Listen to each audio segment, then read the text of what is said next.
Imagina que al morir despiertas de un sueño profundo. Se ha terminado tu energía vital y antes de trascender al otro mundo, logras por unos momentos ver que tu cuerpo y cerebro es en realidad una batería utilizada por otros seres para alimentar su universo. Toda tu vida fue solo un sueño profundo, creado artificialmente para mantenerte quieto en tu cápsula.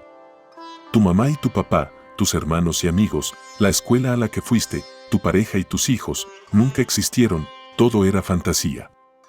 Ahora imagina que por algún motivo, regresa la energía vital a tu cuerpo, tu cápsula se enciende nuevamente y vuelves a tu mundo.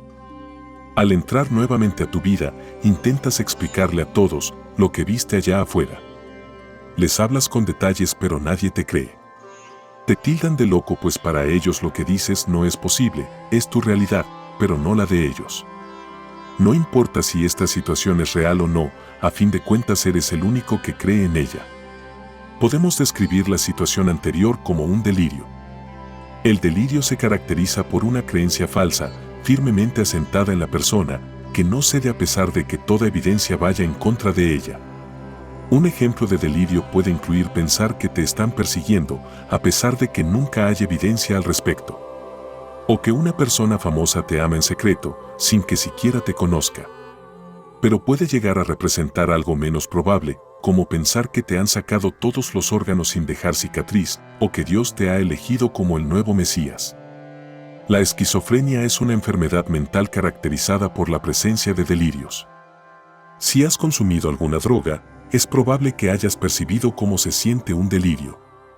Es algo similar a la paranoia que ocurre al fumar marihuana, la sensación de desconfianza que puede presentarse al consumir LSD o creer que estás en otra dimensión al comer hongos. Estos son ejemplos característicos de cómo se sienten los delirios. Son percepciones reales para la persona que los vive, pero para el resto de nosotros, no lo son. La esquizofrenia también suele acompañarse de alucinaciones, habla desorganizada, comportamiento catatónico e inhabilidad para sentir emociones. Más adelante describiremos estos síntomas. La esquizofrenia es una enfermedad que afecta a más de 24 millones de personas en el mundo. Es una condición verdaderamente discapacitante y difícil de tratar, y uno de sus desencadenantes principales es el consumo de drogas. Si te gustan las drogas, asegúrate de ver este video hasta el final. Si no te gustan, quédate para descubrir todo sobre esta aterradora enfermedad, ya que no es tan raro que alguien que conozcas pueda tenerla. La esquizofrenia no siempre fue reconocida como una enfermedad. En la antigüedad, no se comprendían bien las enfermedades mentales. No existían distinciones claras entre condiciones como la esquizofrenia y otras formas de enfermedades mentales o discapacidad intelectual.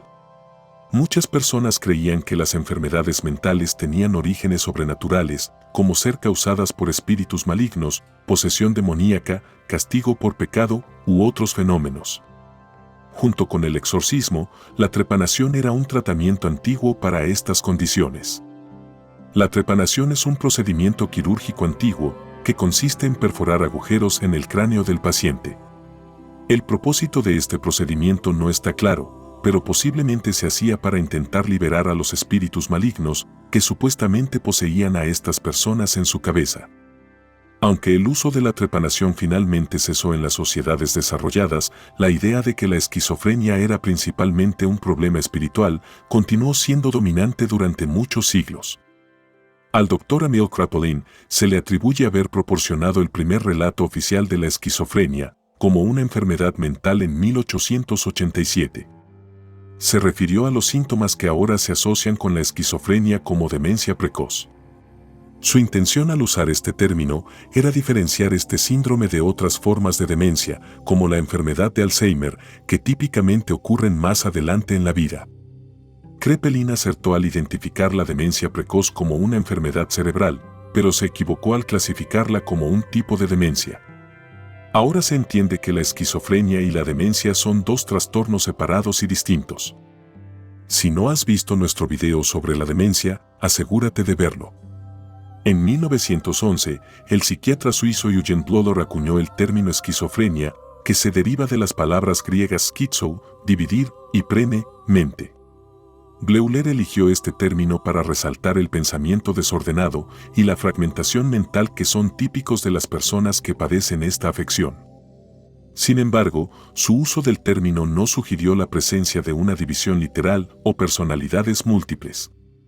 A pesar de esto, la idea de que la esquizofrenia se asocia con personalidades múltiples ha persistido y se ha convertido en un concepto erróneo generalizado sobre la enfermedad. ¿Quieres un documental sobre las personalidades múltiples? Al llegar a 1000 comentarios crearemos uno sobre este tema. Con los años, se ha aprendido más sobre la esquizofrenia y ahora se sabe que su aparición depende mucho de la vulnerabilidad de la persona y su predisposición a presentarla.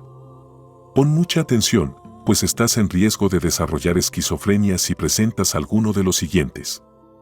Uno de los principales factores de riesgo para desarrollar esquizofrenia es el consumo de drogas. Consumir con regularidad marihuana, LSD, hongos mágicos, DMT, MDMA y hasta el alcohol aumenta el riesgo de desarrollar esquizofrenia en aquellos que son vulnerables. No quiere decir que todo el que consume estas sustancias desarrolle esquizofrenia, pero sí lo hace más probable. ¿Has visto cómo antes de prender la estufa de gas salen chispas durante un rato hasta que finalmente prende? Lo mismo ocurre con las drogas. Pueden pasar años sin que la chispa prenda, pero cuando prende es casi imposible de apagar. Está bajo tu control y puedes hacer algo al respecto. Si eres adicto a alguna sustancia, revisa nuestro documental corto sobre las adicciones. Otro factor de riesgo importante es el trauma en la niñez, un evento estresante y abrumador severo, dificultades durante el parto al nacer, el aislamiento social y la predisposición genética. Es importante aprender a reconocer los primeros síntomas de esta enfermedad, ya que si has presentado alguno, estás jugando con fuego, pero aún estás a tiempo para hacer algo al respecto. Este trastorno cerebral afecta a hombres y mujeres por igual, pero los hombres tienden a desarrollarlo a una edad un poco más temprana. Por lo general, a los hombres se les diagnostica entre los 20 y los 25 años, mientras que las mujeres tienden a ser diagnosticadas entre los 20 y los 35 años. La esquizofrenia es rara en personas menores de 12 años o mayores de 40. El diagnóstico de esquizofrenia puede ser difícil.